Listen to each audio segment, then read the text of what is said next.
Hey guys, Luke here, welcome back to Season 4, Episode 7 of the James Hart Rugby League Live 3 Be a Pro series. Now, last episode, if you haven't seen it, go back and check it out. I really advise you to go check it out. It's such a good episode, in my opinion, in terms of results and that sort of stuff. But there's a little bit of a spoiler here, so go back and watch it right now if you don't want to be spoiled. But we did win the first two games, round 1 and 2 of the NRL, and there was a field goal that separated it. It was James Hart who kicked the goal after the siren, pretty much. So I know Trent Hogginson had been known as the Iceman for a while. I think James Hart is now the Iceman. We've got a few nicknames from Hitman and that sort of stuff, but the Iceman, he's cool as ice. Too easy. I think that's a good nickname for him. But I noticed there was actually a little bit of a different sort of lineup. This Christian Hazard guy, I believe he's at the Titans, I think, in real life, but he's playing for the Bulldogs for some reason in the halfback position with Daniel Mortimer at 5'8". Really weird, but as you can see there, I can't remember who actually scored the try, I think, but Gareth Widdop ended up scoring, kicking the goal, I should say. And that's one thing we noticed, that Kieran Foran was at the Dragons, and I thought, well, that's weird, where's Gareth Widdop? But as we can see right here, Gareth Widdop is now at the Eels, so that's a good signing for them. I'm not sure what Corey Norman's doing, but you can see we're just in the way a little bit. We're trying to get out of the way there, and we do get the ball, pick up the ball, try and make a few more metres there, and we are going to drag ourselves there into the opposition 20-metre line, but nothing ended up happening from there. But you can see we created an overlap, and that just continually happens, creating overlaps on the fifth tackle. And because it's the fifth tackle, the other team, or the teammates I should say, panic and just get rid of it. Now right here, a little bit of a what the hell moment with the Eels. I think it was Reece Robinson at fullback, just decides to leave the ball for some reason, and yeah, we end up getting a line dropout. Unfortunately, we couldn't take advantage of it because straight after there was a forward pass from our teammate, so that was quite annoying. But it is still only a 6-point ball game, so just need to make sure we don't sort of let it extend out any further. I mean, we know we came back against Manly after a few tries, but we don't want to be leaving that every game. But unfortunately, the Reece Robinson does end up scoring. I was going to say the Rabbitohs, but they're the second game that we're playing. I don't know why I thought of them. But Gareth Widdop, he's 1 from 2. He misses that goal, so that's a good thing for us, because it does mean, 2 tries, converted tries, and we're back in the, well, not back in the lead, but we will be in the lead for the first time in the game. But as you can see, we really haven't mounted any sort of pressure, any sort of real chances at scoring. It's just been all Eels. But that was a pretty decent kick return right there. Obviously did make a line break, but we made a fair few metres there, got into about 25 metre line, but it is followed up by a forward pass, and that just pretty much says it all about this game. Gareth Widdop is going to force his way over the line. Now, he was about 3 or 4 or 5 metres out from the line when we first grabbed him, and a second player comes in.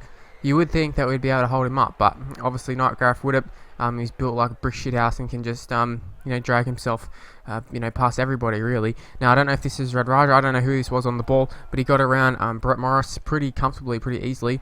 Thankfully for us, we made a tackle. But right here, you can just see me slacking. That was an error on my behalf. That was just me being stupid, not really paying attention. Maybe I was looking at my phone or something at the time, and we end up conceding another try. I mean, in the whole grand scheme of things, it doesn't really make a hell of a lot of difference just because of the scoreline, what it was. But I think it was Nathan Peat who scored the try as well. So, yeah, it was annoying that we conceded a try, but, I mean, as you can see, 22-0, it would have been 18-0. At the time, so it doesn't really matter, make too much of a difference. Actually, it might have been 16-0, can't remember.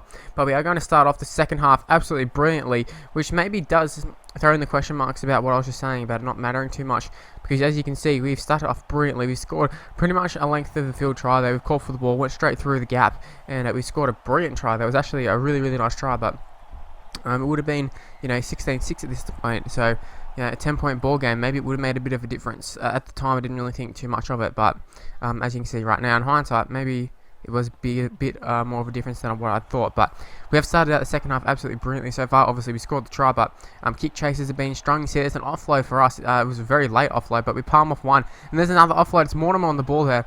Unfortunately, he couldn't get another offload away. He did have Reynolds in support, but you can see the Eels, they're starting to they've just chilled out pretty much. They've put the foot on the brake, really.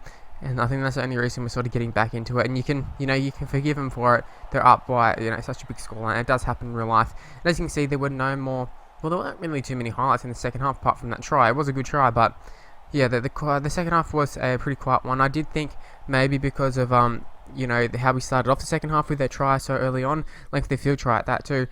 Maybe we could have gone on with the job. Maybe got a few more tries. Maybe not of one, but at least put more of a fight. But I mean, in the end, we did win the second half, so I suppose that's a good thing. And I should mention the completion rate was like 7 from 17 or something. It's absolutely ridiculous. And moving on to this game against the Rabbitohs, you can see there's still lots of players like missing. Like Jacob Loco's now in the stands. I don't know what's going on, but looking at this Rabbitohs side, it is absolutely appalling. It's a shit side, let's be honest. And we should be able to just absolutely destroy them if we play to, any sort of, if we get close to our ability, our best, we should be able to absolutely smash them. So that's what we're going to be looking to do. Whether that happens is a whole other story, but I mean, we haven't got everybody playing ourselves. Like I said, Jacob Loco's in the side. I don't think Hogginson was in the side as well, so that was a little bit annoying, but not a great start for us. We did pick up a ball when we didn't need to, really, but I kind of felt like we couldn't really risk leaving it because they would have scored the ball.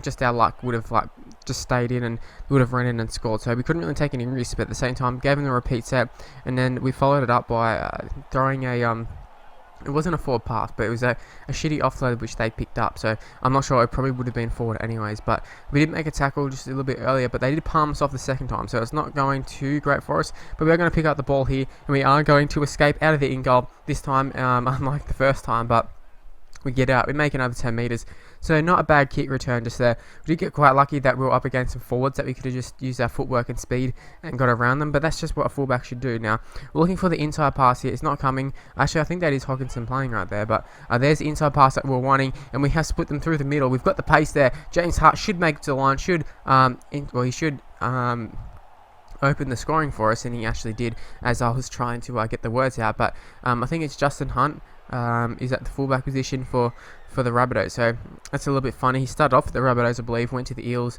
Dragons, everybody, but he's ended up back at the Rabbitohs on this game. But you see, we followed up the try with. You just got to make sure you're complete your set. The set after scoring. That's not what we did, and it was James Hart's fault. Through a shitty offload, and right there, Brett Morris comes out with a try saver on his own line there. So that was great work. Now right here, we did call for the ball when we didn't need to, but we did notice that there were a few players who were open. The intended target was Casiano, I believe, but I think it was Eastwood or someone just got in the way, and they just grabbed the ball. Well, they didn't get in the way, but they just got the ball anyways. Now that was a good kick return. Not kick return, a kick chase, and that's what we want to be making sure we do a lot of. Now right here, I thought for a second we're going to go through there, but Justin Hunt just didn't quite get suckered in enough, and he did end up making the tackle. But right here, we palm off two players. We did also get a little bit obstructed by the goalpost, but it didn't matter. We just palmed that off as well. It's 3 palms just there, and we end up scoring a try. So Hawkinson's 2 from 2. James Hart has got 2 tries in this game as it takes us to half time at a 12-0 lead. So I was pretty happy with how we've played in the first half. As you can see, completions aren't great still, so we just got to make sure we fix that up. And I don't think all of them have been James Hart by any means, but some of them have been James Hart, so we need to make sure we get that under control. And that was a dummy right there. The dummy saw us go through. Basically, the change of direction, just the change of direction pretty much. Too much agility for these big guys through the middle there, and we had enough speed. And I think that dummy was absolutely incredible. I don't throw too many dummies on Be a Pro just because it's actually really hard to control the dummies because the camera changes as well. It rotates, which means your player will start moving in different direction, that sort of stuff. So it doesn't really work out too well, but it did work out beautifully that time, and we did see James Hart pick up a hat-trick. So I don't know if that's his first hat-trick. I can't really remember. Is that the first hat-trick of his of the NRL season for James Hart? It might well be, but you can see it's still not all going rosy for us, although we've played very well in terms of scoring tries, but just little errors have crept back into our game. I talked about this last episode. Just got to try and cut out those errors. We did it last year, but as you can see, we've sort of started to bring them back in now. Right here, we're looking for our 4th try. We went very, very close there, and now we're trying to turn into try assist. We're trying to turn into a try assist machine, really, this season, and it's started out pretty good. A lot of them coming from kicks. This one included Daniel Mortimer in the 5'8" position there. As you can see, the ball was sort of just rolling around everywhere. I don't even know if that's an official assist for young James Hart, but hopefully it is. And Trent Hogginson will kick the goal, 4 from 4 there, and he'll run off and go back and join the team. But they did get a little bit of a consolation try. It was Jake Connor. I don't know if he's a real player, if he's a regen, I'm not really sure, but he ends up scoring a try. Bryson Goodwin kicks the goal. I definitely know he's a real player. I'm surprised he's still at the Rabbitohs on the game, considering the side that Rabbitohs they've got barely anybody left from their original side. But making a few more breaks here. But we pretty much are just shutting them down very, very quickly now. That's the sort of pass that we want. That was a money ball, and that was a great little pass there. Kaziano actually did a really good job to get around the fullback. Now that was a great tackle from James Hart, and we did turn defence into attack within a matter of seconds. Due to the fact that the boys were trying to offload it at will just there, and it was coming off. And as you can see, we did pick up a victory, 24-6. James Hart, man of the match by far, 199. And that's a really, really top-notch performance. You can see the completions, not too bad, 12 from 18. It's okay. But yeah, you can see level 37, nearly at level 38. We should be able to get into the 88s, possibly the next time we level up. That'd be really, really nice. But anyways, that's where this video is going to end. Hopefully you did enjoy it. First game wasn't that great, but the second game we did pick it up a lot.